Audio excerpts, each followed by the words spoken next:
ሊያስጠነቅቀን የጠራውክ። በጣም ደስ ይላል። እንግዲህ ሩታና አብርሃም እንደዚህ ቅፍቅፍ ብለው ፍቅር በፍቅር ሆኖ ክንፍንፍ እያሉ ያለበት ሁኔታ ነው ያለው።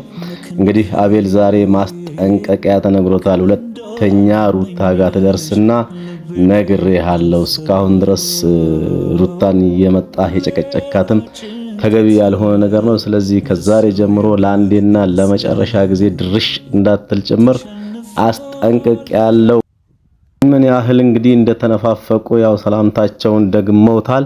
በድጋሚ ሰላም እያላትም ጭምር ነው። አንድ ጊዜ ሰላም ብሏት ወደክኮ ምናም ነገር እያለችም ጭምር ብላው ነበር። ያው ምን ያህል እንደተነፋፈቁ በሰላምታቸውም ያስታውቃል። ውድ ቤተሰቦቻችን ሰብስክራይብ ማድረግ እንዳይረሱ፣ ሼር እና ላይክ ኮሜንት ማድረግንም እንዳይዘነጉ እያሳሰብኩኝ ወደ ቪዲዮ እመራችኋለሁ። ነገ ወይ ከነገ ወዲያ ፈጣሪ ነገ ግን ማግኘት ፈልጋለሁ። እሺ ጆሮዬ ይሰማሃል፣ አፌ መልስልሃል። አይኔ ምንም አይጠቅምም። ስሙ ለምታወራኝ ግን አውራኝና እዚህ ብሆን እረበሻለሁ፣ በጠበጣለሁ፣ ሰላሜን ማግኘት አልችልም።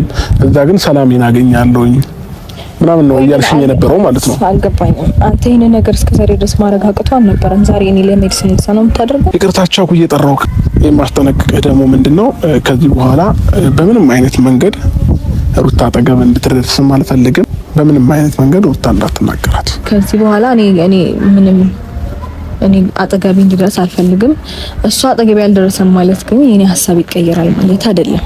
በአብርሃም ፊት ምይልሽ አጠገብሽ ላልደርስ ቃል ገባልሻለሁ። የምሬ አረፍዳለሁ ሁሉ ነገር ሲቀርቡሽ ትሸሻለሽ፣ ሲሩቁሽ ደግሞ ለመቅረብ ትሞክራለሽ። እኔ ግራ ነው እኮ የምታጋብኝ እኮ። በቃ ምክንያትሽን ነገርሽኝ፣ ምክንያትሽን ለማረም እየሞከርኩልሽ ነው አይደል? አለው ታወቀ ወደ ኋላ እየመለስሽኝ አሳልፈናል ስላሳለፍነው ነገር እንድትነግሪኝ አይደለም። በቃ ፍላጎትሽ ከሆነ ችግር የለውም። ልጄን ከቻልሽ አገናኝ፣ ጨርሻለሁ። ምን ትችያለሽ?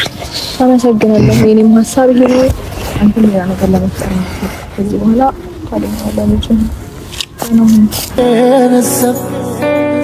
ምን አጠፋው የኔ ፍቅር ጠፋሽ በየደሽ ቀረሽ ያላንቺ አይሆንም ታውቂያለሽ በመጥፋትሽ ባንቺ መቅረት ኦና ሆኗል የኔ ሕይወት ጨለማ ወረሰው ቤቴን አቅቶኛል ያላ